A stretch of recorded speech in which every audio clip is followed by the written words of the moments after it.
जय श्री श्याम। स्वागत है आपका हमारे चैनल में। मैं आज आपको बताने जा रही हूँ द्वारकाधीश जी के बारे में। हिंदू धर्म में द्वारकाधीश के मंदिर का बहुत ही महत्वपूर्ण स्थान है। यह हिंदुओं के चारों धामों में से एक धाम है। यहाँ पर भगवान द्वारकाधीश की पूजा की जाती है। द्वारकाधीश का शाब्दिक अर्थ है द्वारका के राजा।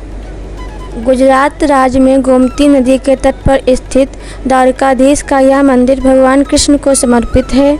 इसे अर्थात द्वारकाधीश के मंदिर को बद्रीनाथ, रामेश्वरम और जगन्नाथपुरी के साथ भगवान नारायण के 4 पवित्र तीर्थ स्थलों में से एक माना जाता है।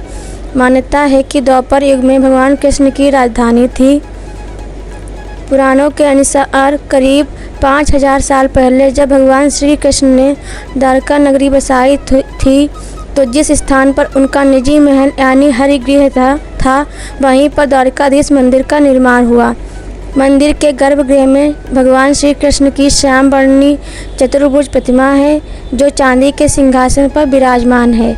ये अपने हाथों में शंख, चक्र, गदा और कमल धारण किए हुए हैं। पुरातात्विक खोज में सामने आया है कि यह मंदिर करीब 2000 से 2200 साल पुराना है। इस मंदिर की इमारत 5 मंजिला है। ऐसा माना जाता है कि करीब 2500 साल पहले द्वारकाधीश मंदिर का निर्माण भगवान श्री कृष्ण के पोते वज्रनाभ ने करवाया था। बाद में इस मंदिर का जीर्णोद्धार और विस्तार किया गया। गुजरात का द्वारकाधीश मंदिर प्रसिद्ध धार्मिक स्थल माना जाता है। ये आदि शंकराचार्य द्वारा स्थापित देश के 4 धामों में से एक है। द्वारकाधीश का महत्व। द्वारकाधीश मंदिर में ध्वजा पूजन का विशेष महत्व होता है। इस मंदिर पर 52 गज की ध्वजा फहराती रहती है। मंदिर के शिखर पर ध्वज हमेशा पश्चिम से पूर्व दिशा की ओर लहराता रहता है। इसे 52 गज ध्वजा भी कहा जाता है। यह भारत का अकेला ऐसा मंदिर है जहां दिन में 3 बार 52 गज की ध्वजा चढ़ाई जाती है। श्रद्धालुओं के बीच इस ध्वजा को लेकर इतनी श्रद्धा और भक्ति है कि उसे चढ़ाने के लिए कई बार तो इन्हें 2 साल तक का इंतजार भी करना पड़ता है। ध्वजा पर सूर्य और चंद्रमा का प्रतीक चिन्ह। द्वारकाधीश के मंदिर पर लगे ध्वज में सूर्य और चंद्रमा का प्रतीक चिन्ह बना होता है। इसके पीछे यह मान्यता है कि जब तक इस धरती पर सूर्य चंद्रमा रहेंगे तब तक द्वारकाधीश का नाम रहेगा। सूर्य और चंद्रमा को भगवान श्री कृष्ण का प्रतीक माना जाता है। इसलिए द्वारकाधीश मंदिर के शिखर पर सूर्य चंद्र के चिन्ह वाले ध्वज लहराते हैं। भगवान द्वारकाधीश की मूर्ति की कथा। इतिहास द्वारकाधीश मंदिर की मूर्ति के बारे में एक दिलचस्प कथा बताता है। एक समय की बात है, बदाना नाम की एक लड़की नियमित रूप से मंदिर जाती थी। उसकी भक्ति से प्रसन्न होकर प्रमुख देवता एक दिन उसके साथ चले, लेकिन पुजारियों को संदेह हुआ कि बदाना ने मूर्ति चुरा ली है और उसे मंदिर में वापस लाने के लिए उसका पीछा किया। बदाना ने प्रसन्न होकर मूर्ति के वजन के अनुपात में सोना दे दिया और पुजारियों ने इसे स्वीकार कर लिया। मूर्ति को तराजू के एक तरफ रखा गया था और सभी पुजारियों को यह देखकर आश्चर्य हुआ कि बदाना की एक नाक की नथ मूर्ति के वजन के बराबर हो सकती थी। आखिरकार भगवान जानते थे कि उनके विनम्र भक्त के पास मूर्ति खरीदने के लिए और कुछ नहीं था और इसलिए उन्होंने यह चमत्कार किया। हालांकि एक आकाशवाणी ने कहा कि पुजारी अगले दिन एक विशेष स्थान पर खुदाई करके वैसी ही मूर्ति पा सकते हैं। जब उन्होंने अगले दिन की प्रतीक्षा किए बिना जल्दी से उस स्थान को खोदा तो उन्हें केवल एक अधूरी मूर्ति मिली। समय से पूर्व मूर्ति को निकाल लिया, इसलिए मूर्ति में आंखें पूरी तरह नहीं बन पाईं। द्वारकाधीश की प्रतिमा की आंखें अधूरी बनी हैं।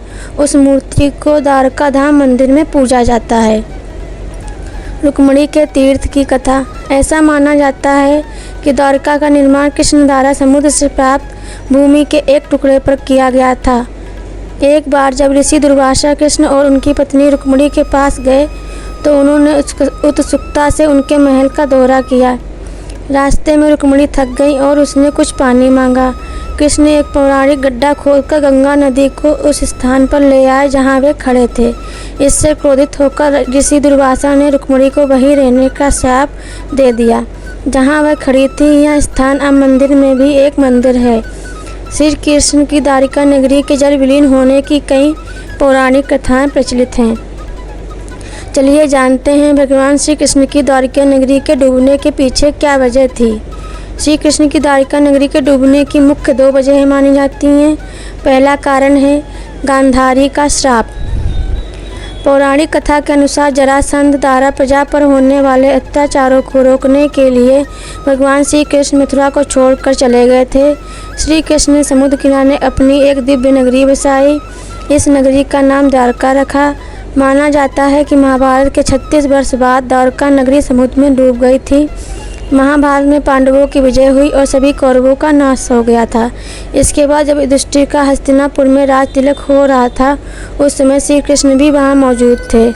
तब गांधारी ने श्री कृष्ण को महाभारत युद्ध का दोषी ठहराते हुए भगवान श्री कृष्ण को श्राप दिया कि अगर मैंने अपने आराध्य की सच्चे मन से आराधना की है और मैंने अपना प्रतिनिबद्धता धर्म निभाया है, तो जिस तरह मेरे कुल का नाश हुआ है, उसी तरह तुम्हारे कुल का नाश भी तुम्हारी आंखों के समक्ष होगा।